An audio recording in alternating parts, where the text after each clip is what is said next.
Begawan Durna niku ora ikhlas lahir batin. Yo, wis mongso Barama nggih. Nyun pamit. Sing ati-ati aja kaya bocah cilik nggih. Sampun sinuwun. Iya Bagong aja kaya bocah cilik Panakawan. Nun nggih.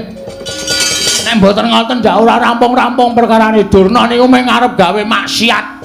Durna niku mung arep gawe kisruh negara Ngamarta. Kula sing ajeng nambaki. Iya putra pun Puntadewa ngaturaken pasegan Panakrami kunjuk sandhapada paduka Bapa Penemban Durna. Sesemban kula Bapa Penembaning Sokalima. Astagfirullah swala sila bertobo sual gembel sumorante hawela kula nuni nggih Ger. Sampun kula tampi asung pambaganipun anak Prabu Puntadewa dhateng ing bapa ing Sukalima karya bombong raos sing manahipun ing bapa ing Sukalima saha sawanipun ing bapa tansah mangya widodane skala mboten manggal setunggal menapa nama keparenga ingkang bapa ngaturaken pudya pangastawanipun ingkang bapa konjuk ngersa paduka anak Prabu Punta ing Ngamarta Nger anak Prabu Darmakusuma. Sampun kula tampi karya bombong raos sing manahipun ingkang putra bapa Penemban. Mugi kasekecakno anggen jengandika lenggah wonten ing madyaning Datulaya negari Ngamarta dinten sakmangke menika Bapa Penemban Durna. Oh inggih. Sampun boten kirang prayogi pisanipun ingkang Bapa ing Sukalima wonten negari Ngamarta dinten sakmangke menika Nger. Kawula non Nger.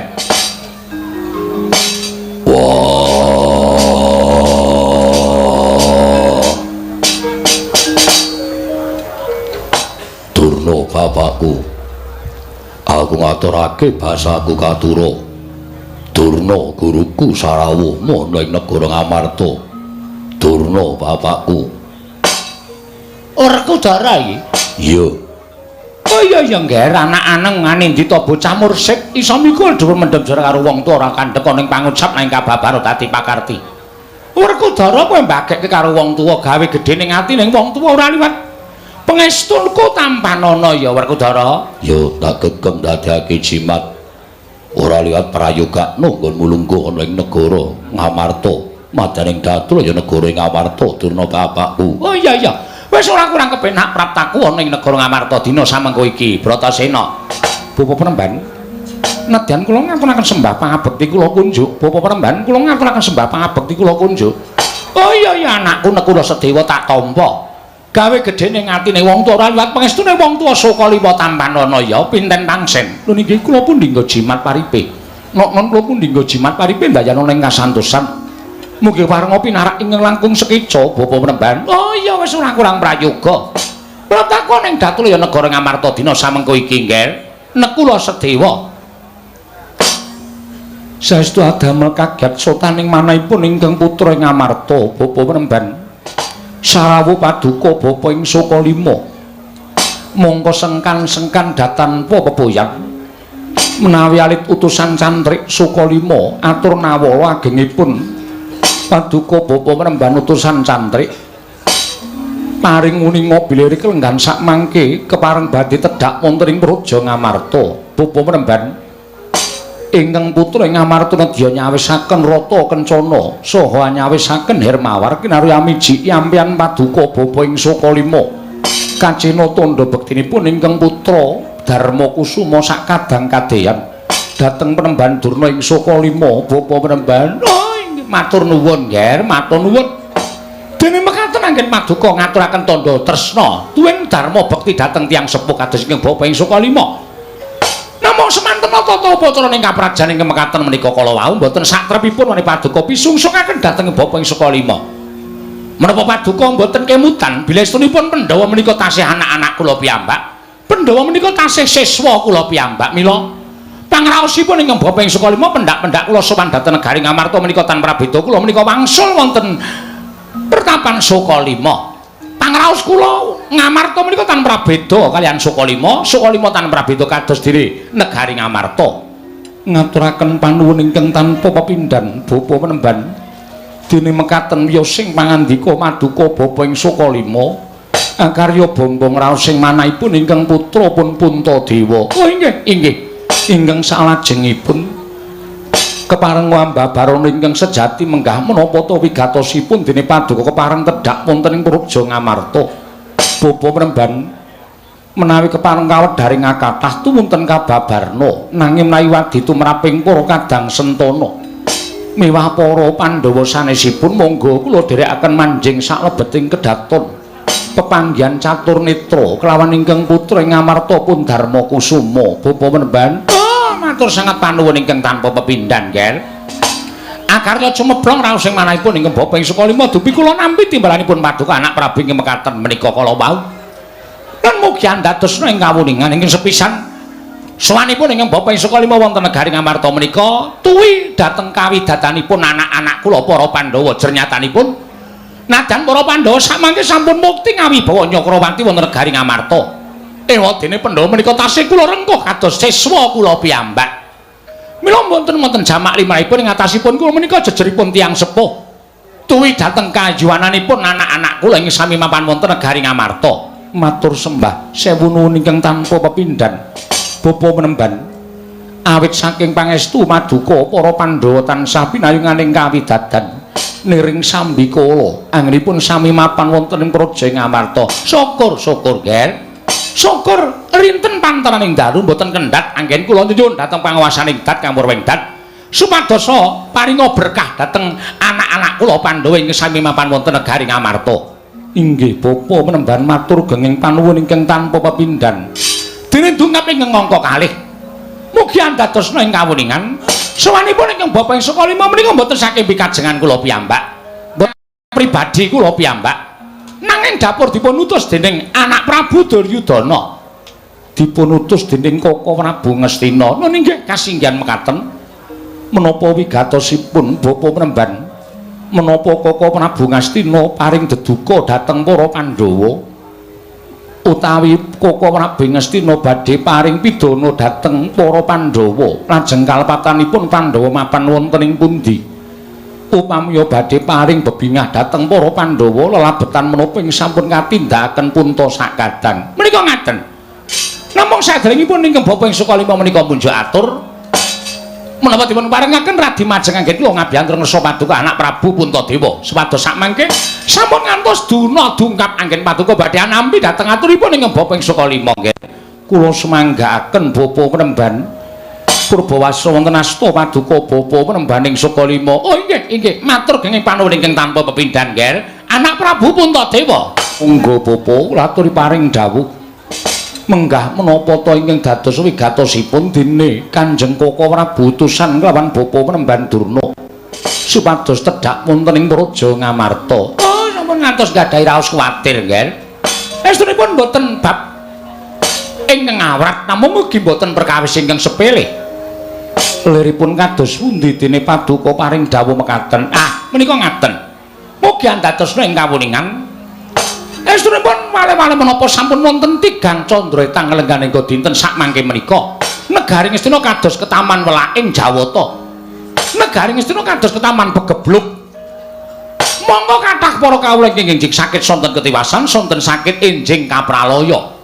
Kekirangan sandang boga lan sak piturutipun sedaya tetuwan boten saged tukul lang rembaka sedaya pecah kasulayah mila boten aneh menawi negari Ngastina tumunten awis boga awis wastra andadosaken nungsang puyang sangganing para kawula ngudel bingung sami loro boga tuwin wastra dumadakan boten dangu dawahipun sesakit ingkang tumawa wonten praja Ngamarta utawi negari Ngastina kathah para kawula enjing sakit sonten ketiwasan sonten sakit enjing kapralaya. Kula piyambak ngawruhi nggih, kula piyambak nekseni lumados sing pagebluk itu mantuk wonten negari Ngastina. Oh, mboten kanyono-nyono negari Ngastina ketaman kados mekaten menika. Tumunten anak Prabu Duryudana ngrawuhaken para Brahmana winasih sewa sugata supados anambak rengkaning praja palandhening ngatindakaken gagar wigar tenantuk karya. Tumuli dangu ingkang bapa ing Sukalima. Ingkang bapa pinastran supados sambirat memelaking Jawata ing tumanduk wonten negari Ngastina. Wanci anggara kasih ingkang bapa ing Sukalima tumuli manjing wonten ing sanggar pemelengan. Meminta dhateng panguwasaning dat Kang Purwengdat supados saged paring pepadang tumraping negari Ngastina. Nalika semanten kula pikantuk sasmita saking dewa. Nembe udakawis setengah hari. Anggenipun kula mangsa semedi dumadakan sampun karawuhan dewa. sampun karawuhan Jawata. Nun nggih.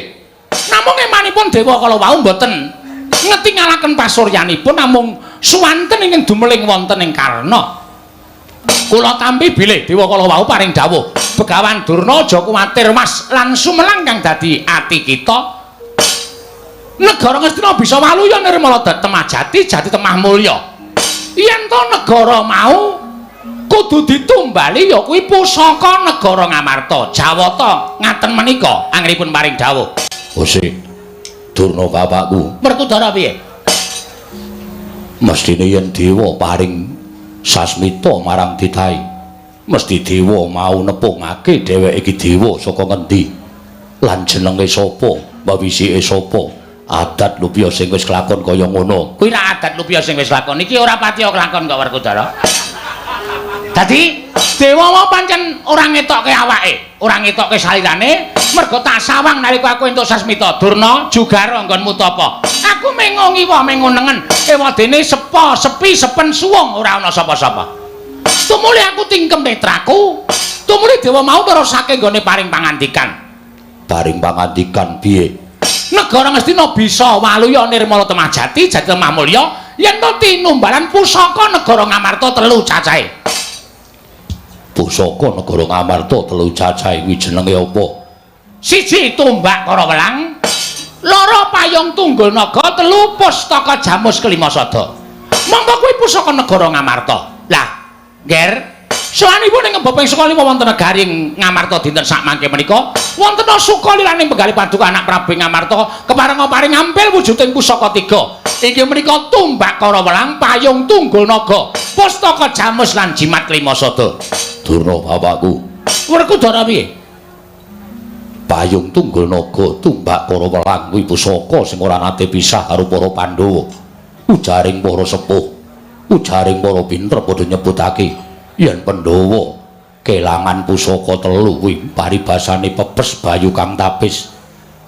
Pandhawa ora duwe kekuatan yen nganti pusaka 3 kuwi mbok nggo tumbal ning negara Ngastina, tegese pundhul Pandhawa bakal kelangan pusaka. Yen Pandhawa kelangan pusaka, wong sing ora seneng karo Pandhawa bakal gawe cintrakaning Pandhawa angel mijet wae ngranti suwe banyu sinaring. Monggo kowe paring dawuh yen pusaka 3 mau mung kinarya tumbal ning negara Ngastina. Bener. Sing jeneng dinggo tumbal kuwi dipendhem. Bener. Tegese pusaka ora bakal bali marang negara Ngamarta. Kosek Werkudara. Nek le mendem suwe iki iso ilang. Nek kowe le mendem ing sawetara sedhela wae. Dipendhem ana ing alun-alun negara Ngastina, mengko yen wis pegeblok kuwi mengko sirep-rep. Kawula tentrem tumuli didudah meneh. Sawise didudah, tumuli bakal tak aturake kondur marang negara Ngamarta. Wah. Kuwi tenan. Iya. Ora goro. Ora goro. Apa tau tate Begawan Durna goro karo kowe? Kowe tau tate njaluk ngelmu karo aku. Apa-apa tak waneh-waneh karo kowe. Nadyan ngelmu sing rungsik lan rumpil nggone ngupaya. Aku ora tau tate goro karo kowe. Kowe tau takon golek banyu suci Perwitasari. Nyatane ya ketemu tenan. Apa kowe isih tida-tida karo ucape Begawan Durna? Kowe isih tida-tida karo pangendikaning Begawan Durna? Ora perkara tida-tida. Ning iki perkara pusaka 3 negara Ngamarta. Yen bab percaya aku percaya karo Durna bapakku. Nang yen to babakan pusaka dienggo tumbal mung bakal dipendhem. Kuwi aku sing rada tida-tida atiku nggonku bakal nyaosake pusaka marang Begawan Durna. Werkudara? Nggih. Aku tak takon karo kowe, Ngastina kuwi nggone sapa? Nggone Kurupati kakangku. Kosek. Anak Prabu Duryudana kira ming dapur Ratu Wakil. Sing duweni negara Ngastina kuwi sapa? Sing duweni negara Ngastina kuwi para Pandhawa. Ya mung Pandhawa durung titi mangsa kalane iso lenggah dampar negara Ngastina. Mula yen to nganti Werkudara, anak Prabu Puntadewa apa dene kembar iki mau, awal bakal maringake pusaka marang Begawan Durna, tegese kowe ikhlas, kowe seneng, kowe bungah. Yen kawula Ngastina padha pating slebar ora karo-karuan merga ketaman pegebluk. Oh, Werkudara. Soaning wong tuamu ning negara Ngamarta iki ming supaya kepengin nentremake negara Ngastina. Kowe ora nyawang dhewe kok, Ngger, kowe ora weruh dhewe. Yen kowe nyumurupi kahanan kawula negara Ngastina iki mau mesakake banget. Akeh sing sore lara esuk tekaning pati. Kuwi wae nganggo lara. Ana sing ming tengok-tengok dumadakan mati ya ana. Wah, apa ya ngono? Lho, kowe damonge ngeyel. Kuwi luwih kejem tinimbang virus corona. Kuwi apa? Oh, Werkudara nggo namu iki pancen ora ana TV. Mula sok maca warta, sok maca apa sing lagi ngumandang lan kondang ana ing para ngarsaning para kawula kuwi kudu tok gatekake. Ya, monggo mantung karo mbarep kakangku. Tegese piye? Yen mbarep kakangku maringake, aku ya ming manut. Nah yen mbarep kakangku ora maringake sing gedhe pangapuramu, aku ya ora bakal nyaosake wujude pustaka Jamus Jimat Lima Sada tumbak kara welang yang lan payung tunggul naga. Nuwun sewu, Ngger, kepareng kula aturi paring dawuh. Sampun ngantos kendelan kemawon kados mekaten menika, tumuli ingkang Bapak ing Sukalima nyuwun keterangan ingkang gumathok. Pusaka menika badhe kaparingaken menapa mboten? Bapak penemban wonten dawuh, Ngger. Ewuh kaya raos sing manah kula. Krana pusaka menika kagunganipun Pandhawa gangsal, mboten ingkang putra piyambak ingkang nganggadhuhi. Menika kagunganipun Puntadewa, Werkudara, Janaka tuwin kembar.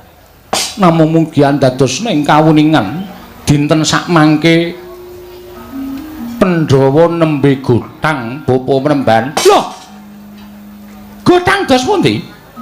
Krana mindranipun kadang kula panengah inggih menika pun Yayi Arjuna ingkang sampun sawetawis candra nilar negari Ngamarta, nilar kasatyaning Madukara. Mongko mboten dipun mangertosi wonten pundi papan dunungipun. Mboten wonten baban ingkang mengandha ingkang sumendhe banon kang tinumpuk. Bapa penemban sakmenika ngaten kemawon.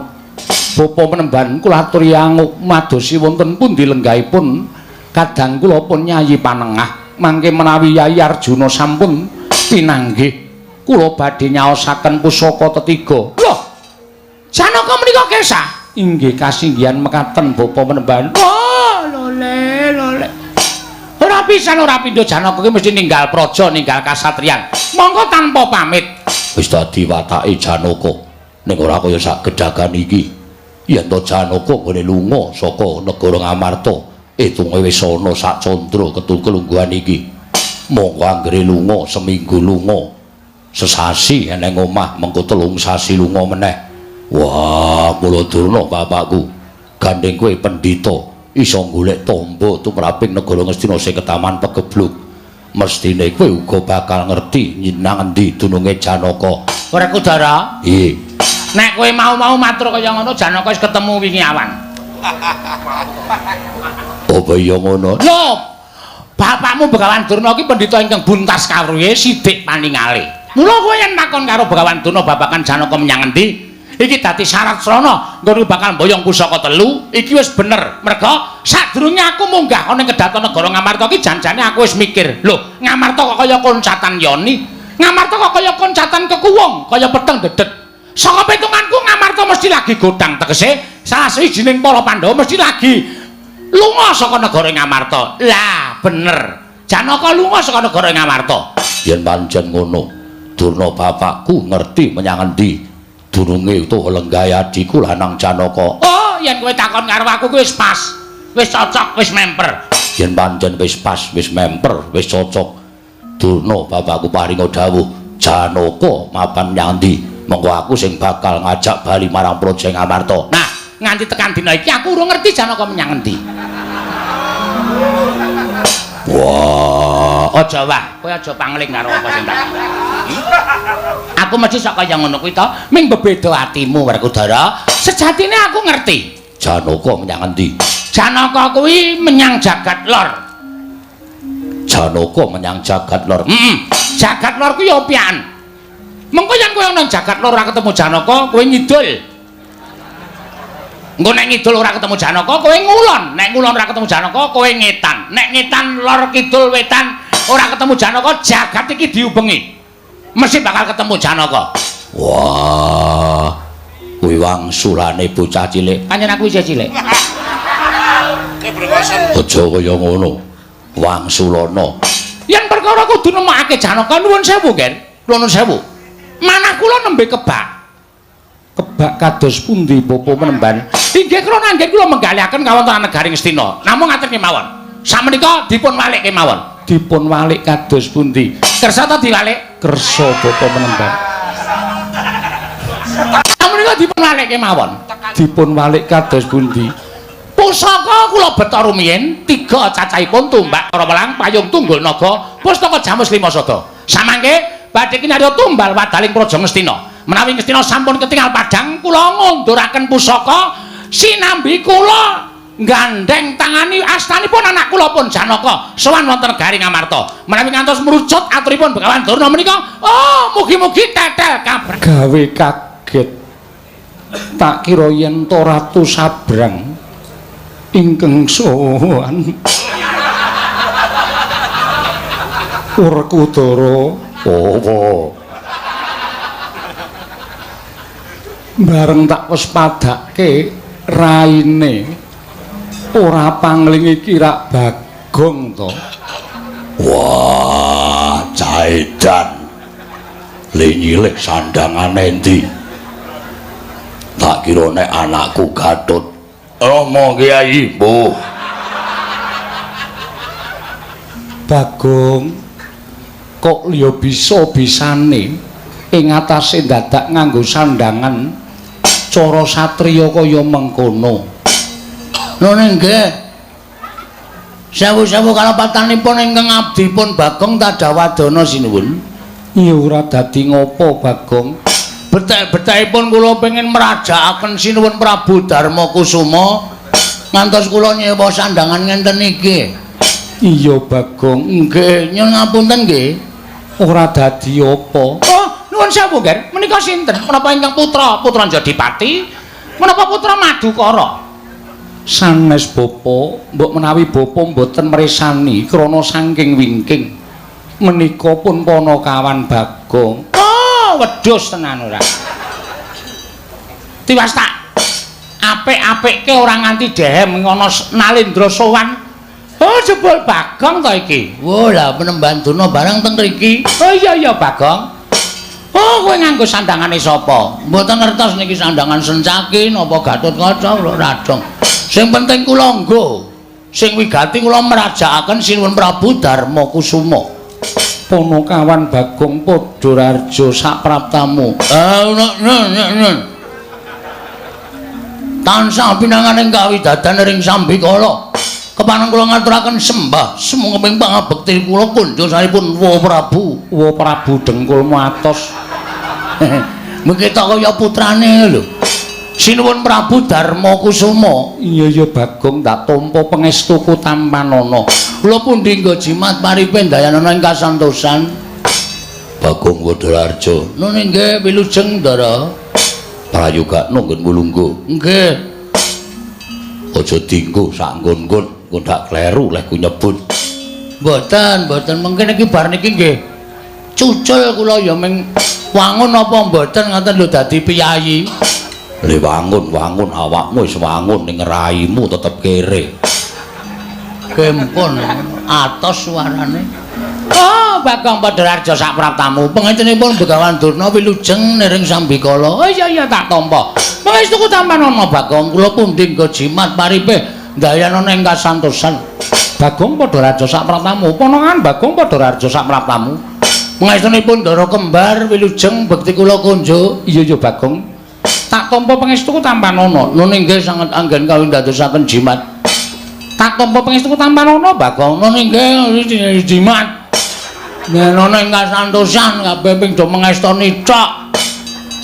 Iya Bagong. Nggih. Ana apa Bagong? Sepisan kepareng ngaturaken tebah Siti Sekul binung teling ron klapa apuren tambah bilih wonten lepat kula anggen kula ngunjaken sampun Prabu Darma Kusuma. Iya ora dadi ngopo Bagong? Matur sembah nuwun.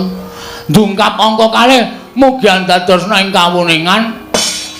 Sowan kula menika mboten saking pikajengan kula piyambak, namung kula menika dapur dipun utus dening kakekne Semar utawi bapak kula Semar utawi tiyang sepuh kula Badranaya. Iya Bagong, bapakmu ya gene. Bapakne ajeng pejah. Lho. Sebabe apa? Lara. Bapakmu lara. Nggih. Sak pengkere Ndara Janaka Kesah, kabar sing kula tampa, Ndara Janaka nika nilar kasatyan Madukara, nilar negari Ngamarta. Menapa leres mekaten sinuwun? Iya pancen bener. Mboten gantaran wektu bapak niku opnam. Bapakmu lara. Nggih. Madal sairing usada. Saniki teng griya nika mung kantun kecap-kecip. Awake kaya wis ora duwe nyawa, ming mripate tok sing urip. Ming kecap-ketip. Nek maampun mboten kalu, nek ngunjuk pun mboten isa ngunjuk. Kula ya wis omong karo bapak-bapak rasa nganu gegering awak. Nek mati ya anak-anak wis ikhlas. Ngonten niku nek bapak tetep mboten purun seda. Monggo nek bapak seda niku kula bahagia. Wong edan bapakne mati malah seneng. Entuk lemah akeh banget kula. Wah, warisan diame-ame. Lah terus sawijining dina bapak niku ngendika kalih kula. Lah gene bapakmu iso omong. Saged omong iso ning lirih. Kuping kula dadak kula templekke enten tutuke bapak. Iya Bagong. Nggih. Ngenten iki. Bagong. Ngenten niku. Lah ya lek ngomong ki seru wae. Kok njur kaya bapakmu. Mengke ndak ora padha karo kasunyatan, merga saniki niku napa-napa niku sok ora padha karo kasunyatan. Upamane piye? Kidul dusun ana ula gedene sak jempol, mengke kabar tekan tengah dusun ana kabar ana ula gedene sak lengen. Mengke tekan lor dusun ana kabar ana ula gedene sak glugu. Kabar kalih kasunyatan mboten padha niku saniki pun lembrah. Iya Bagong. Nggih. Ngenten iki. Bagong. Kok wis seru? Ya Bagong. Aku iso mari. Yen kowe nyuwun ngampil pusaka 3 negara Ngamarta. Kula ya semaur, apa Pak? Matur sinuwun Prabu. Puntadewa nek aku butuh pusaka 3 nggo nambani awakku. Pusaka 3 kuwi apa wae? Setunggal. Tumbak. Padha lali iki. Wah cilaka iki. Dadak mulih njaluk keterangan bapak ya mung wirawiri. Tumbak baru klinthing. Para welang. Nah, tempe karo para welang. Karo welang. Tumbak karo welang angka 2 payung mutha. Wah, bature Pandhawa pirang-pirang puluh taun karo pusakane Pandhawa ora apal. Ora payung mutha. Lah payung apa? Pijet payung. Ora. Payung Tunggul Naga. Payung Tunggul Naga kalih perpustakaan wilayah. Pustaka Jamus. Lah, pustaka Jamus kelima sada nedya kula bolong. Bolok boyong. Nedya kula boyong wonten negari Ngamarta, Karang Kadempel ingkang wigati kinarya Jambi Bapak Semar. Pungkasane ngatur kula menawi Sinuwun Prabu Darmakusuma maringaken kanthi ikhlasing penggalih, kula ngaturake panuwun ingkang tanpa pepindhan. Ateges Sinuwun Puntadewa menika menggalihaken labuhane bapak nggone momong para Pandhawa wiwit kuncung nganti gelung wiwit jabang nganti celaprang. Nek mung disuwun ngambil pusaka 3 mesti mawon dipun paringaken. Ewadene Sinuwun Puntadewa ngekahi pusaka 3 menika. Kula sampun macak cara Gatotkaca. Kula mboten ajeng wedi kalih sinten-sinten, nek perlu kula untir kabeh. Wah, Puntadewa kakangku. Werkudara piye? Aku apal karo Bagong. Yen wis kaya ngene iki dheweke ora iso dienggo dolanan. Ora iso, padhake tawon. Dilangin tuku nggo dolanan. Yen muni nesu mesti nesu tenan. Lho niki contone sing wis tau tak ajar. Wah. Sapa? Sapa ta? Aku ki nek omong sok ngawur e. Kula niku nek nesu medeni asli nek nganti sampean boten maringaken tur nggih kula aturi ngemuti nggih sinuwun. Bapak niku ling abdi karo Pandhawa pirang taun. Pun suwe banget. Bapak niku tetep dadi abdi konsisten. Sebagai abdi mboten tau njaluk undaan bayar, ora tau njaluk undak-undakan napa-napa. Omahe bapak wiwit dereke Pandhawa isih cilik nganti saniki panjenengan wis dadi ratu ya popok kaya ngoten mawon. Niku ya bapak ora tau ngresula. Nek saniki bapak niku lara kok Pandhawa maringaken ngampil pusaka telu kinarya ngusadani bapak. Kok owel? Kok ora ikhlas? Niki kula perlu mempertanyakan keikhlasan Pandhawa sarta tresnane Pandhawa karo bapak niku lahir batin apa mboten. Ternyata Pandhawa dilabuhi sepena-sepene ning Pandhawa ora tau ngerti males kabeciane karo bapak. Bagong, Non, pusaka kuwi nggone Pandhawa 5. wis ngerti? Lho. Mula pusaka bakal tak paringke yen Pandhawa wis jangkep. Sebabnya apa kok Pandhawa ora jangkep? Lah kowe wis matur yen bendaramu Janaka lunga saka negara Ngamarta. Oh iya. Ning sing nyuwun niku bapak. Bapak niku paring dawuh nek aku waras, aku goleki ndaramu Janaka.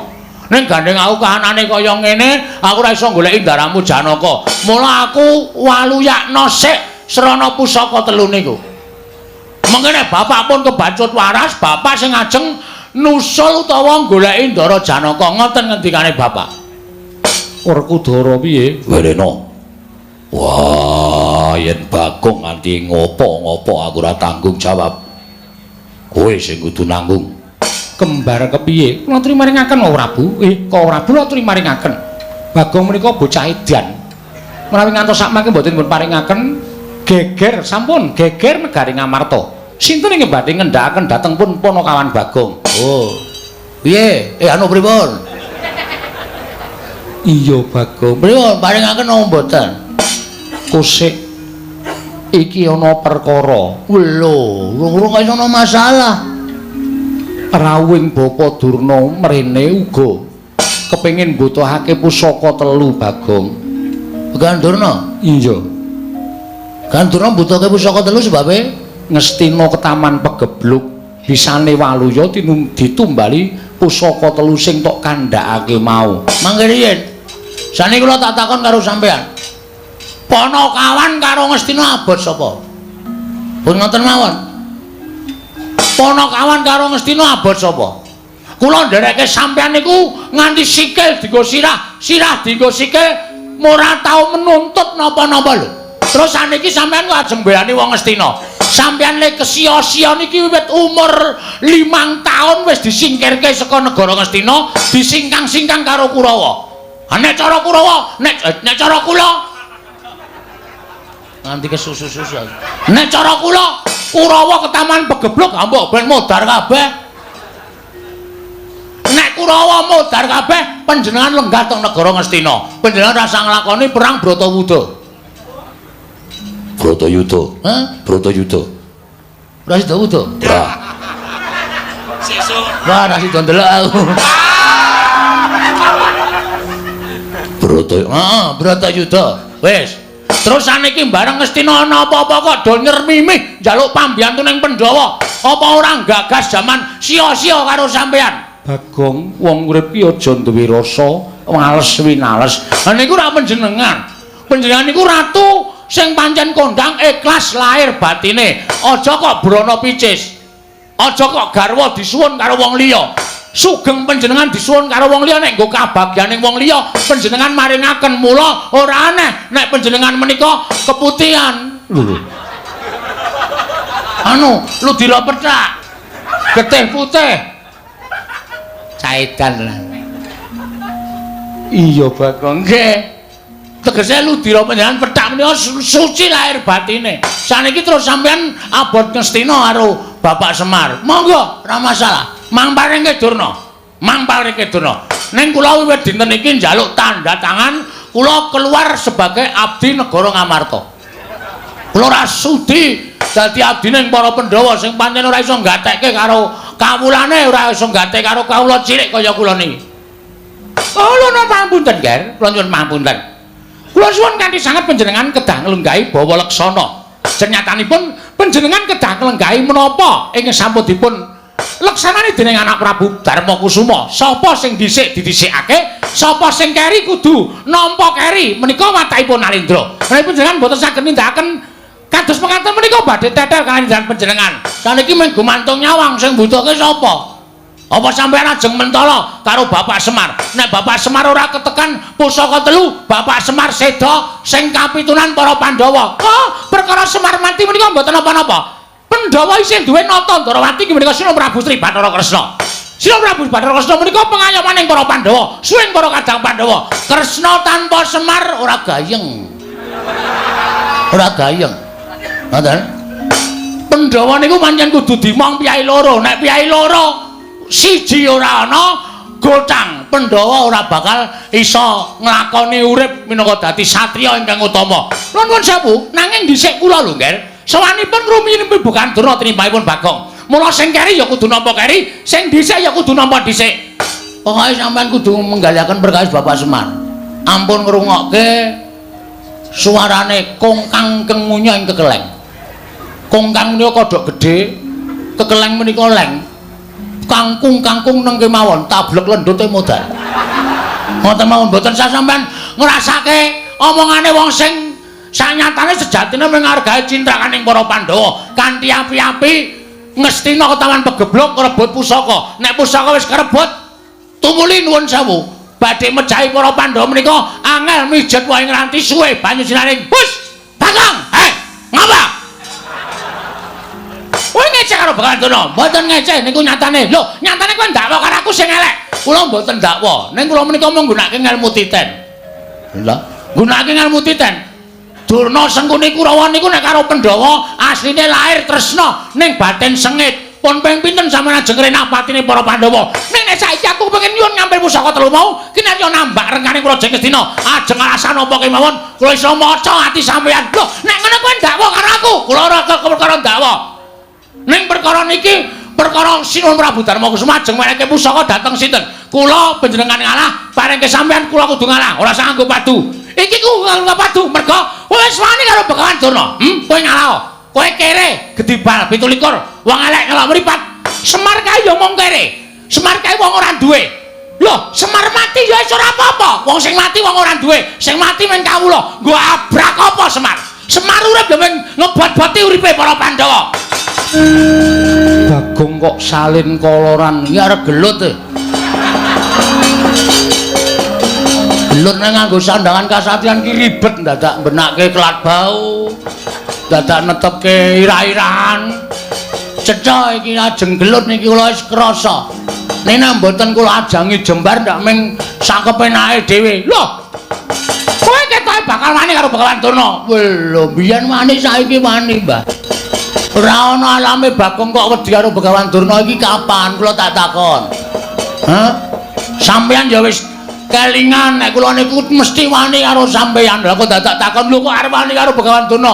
Bagong niku ora wedi karo sapa-sapa, Mbah. Patokan kula niku anggere bener sing tak belani wong tuwa kula, aja kok sampeyan dewa mudhone Bagong ora gigrek. Hah? Aja kok ming Durna. Ha sampeyan niku kudu meh titele pendhita kondang manyor-manyor ra ning Ngastina. Ha to? Sampeyan niku upama gambare diumbulke ra tau iso mbukak, kalah terus. Ha kok sampeyan ajeng nantek karo Bagong. Saniki ngene. Sampeyan butuhke pusaka telu, aku ya butuhke pusaka telu. Digawe sayembara. Lho, sayembara apa? Nek kula kalah karo sampeyan, sampeyan boyong pusaka telu. Nek sampeyan kalah karo Bagong, kula sing boyong. Lho. Oh, lah kewanen bocah iki, kewanen ucape. Ora mbok pikir dhisik, wis tak pikir, Mbak. Wis tak pikir. Aku ngerti kowe nggo Kurawa to, kowe gleleng nggo Kurawa. Kowe iki nek dhewe ya mung cekutas, cekutis. Ora ndek kewanen apa-apa ning gandeng kowe nggo Kurawa Dursasana Kartamawa Surtayu Surni Sinden ngono iki. Kowe mesti gleleng. Kowe mesti kaya yak-yak kae. Ning slamus apa ki? Sasuwene urip Bagong iki dilalah kok ora wedi karo Kurawa. Ayo kruyun. Kruyun. Bagong aja gawe dak-dakan ning pasulayan. Sampeyan meneng mboten? Kene ana sing ngisru-ngisru leh kula nesu, ora nyawang sapa-sapa. Amok kabeh. Nganggo tata krama ora? Nganggo.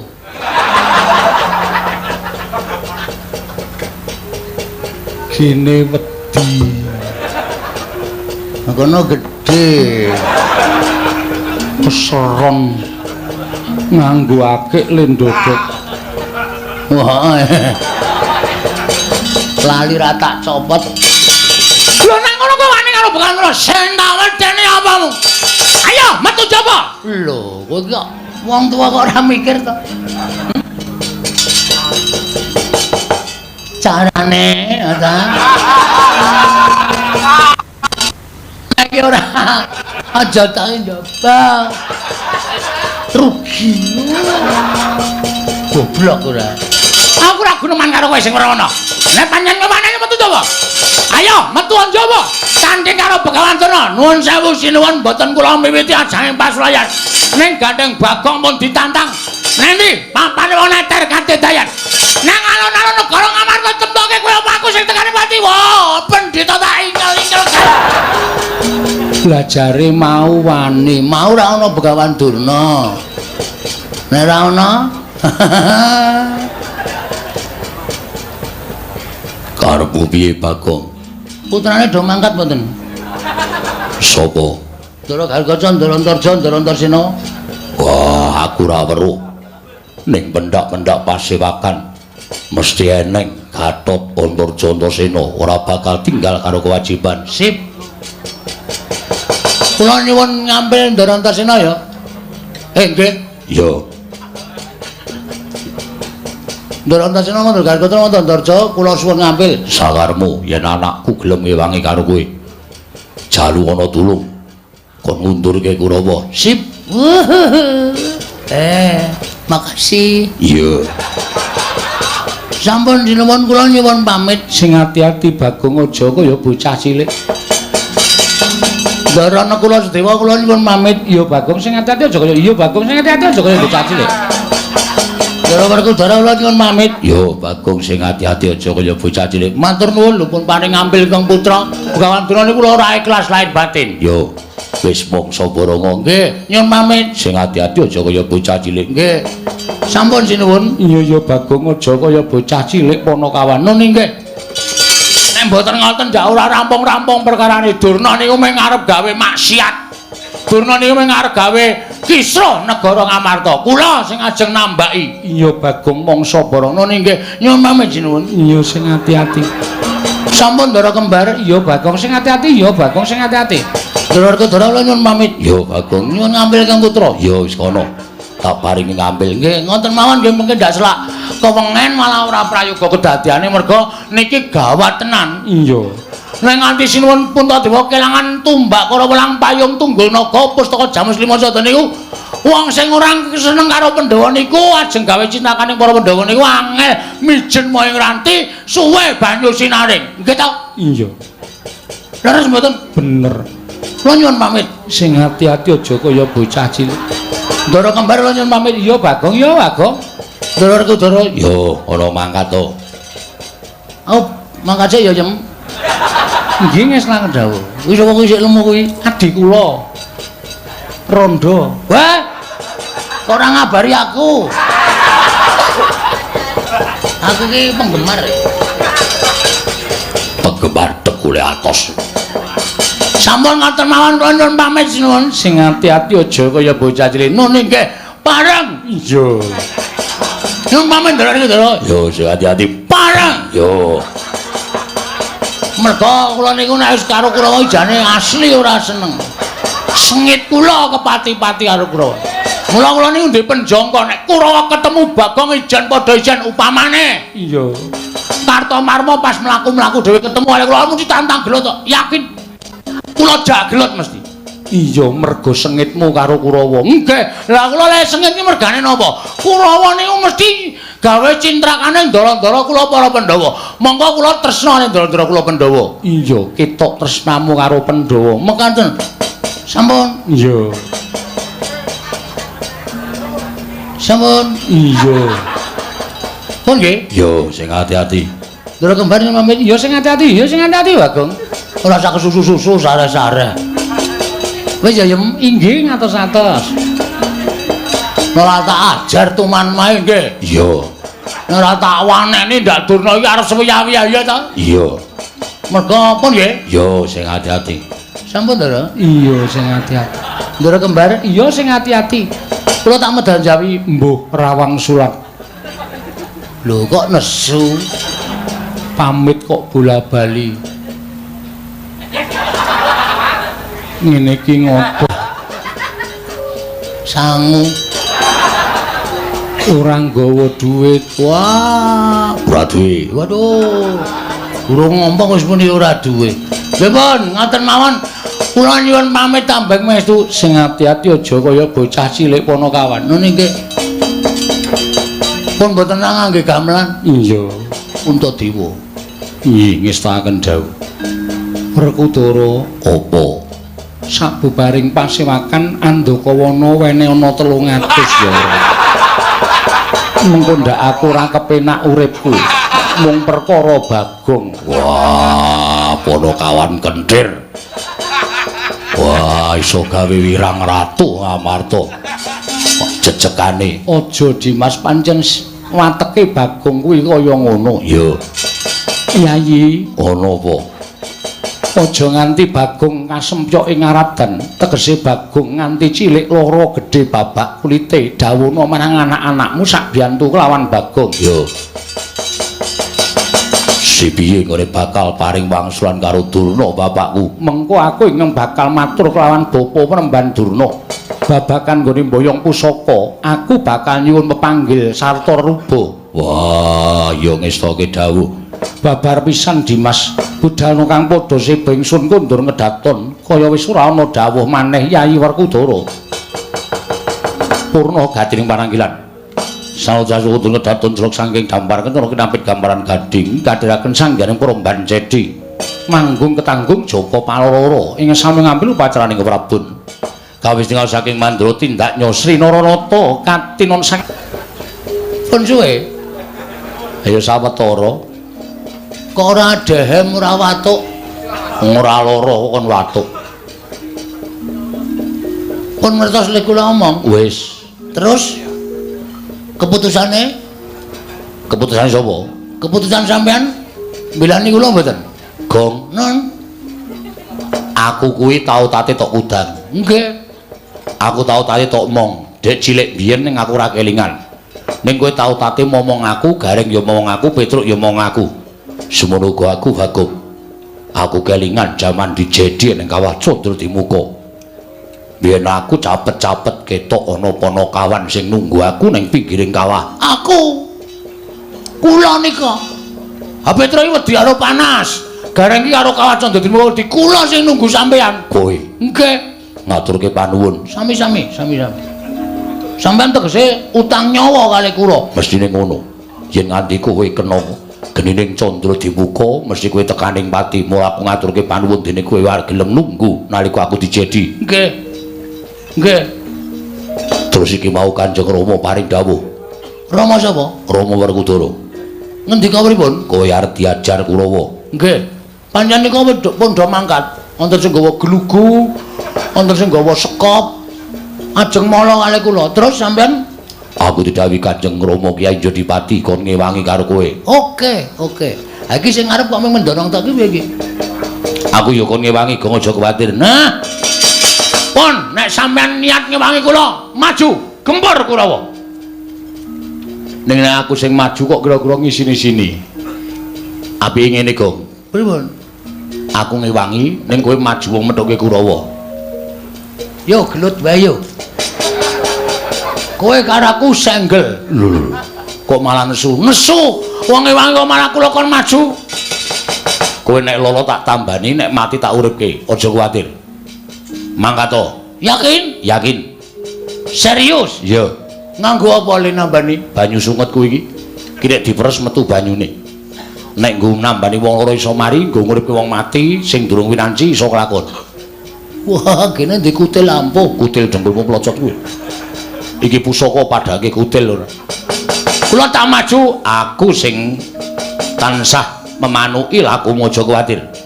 Nek ming Kurawa ora bakal menang karo kowe. Yen kowe tak tambani kowe tak uripke. Kowe diantem ngrasake lara, nek lara babak metu gedhe tak tambani langsung mari. mbok sampean buka apotek mawon. Hus. Kok malah kon buka apotek ora? Aku entuk tamba mujarab kaya ngono kok. Wis mangkato, Bagong mangkato. Yen pancen kowe engko kerepotan, aku ndelabung saka Ndegantara. Wah, iki arep geleleng ya. Nggih, nun pangestu nggih. Yo sing ati-ati. Ning ampun ada-ada saking kula lho. Ora. Terus sampean ajeng temu ndi? Mengke ketok Kurawa. Aku ambles bumi. Nah, iki pertanyaan meneh iki. Terus kowe nek ambles bumi terus aku lek ngundang sampean pripun? Aja kuwatir, kowe ngejluk lemah ping 3, aku metu. Mosok ping 3 metu. Iya. Ono sampean bola-bali ra tau metu. Aja sembrono, mangkato. Ketunduk Kurawa, nyun pangestu sing ati-ati aja kaya bocah cilik.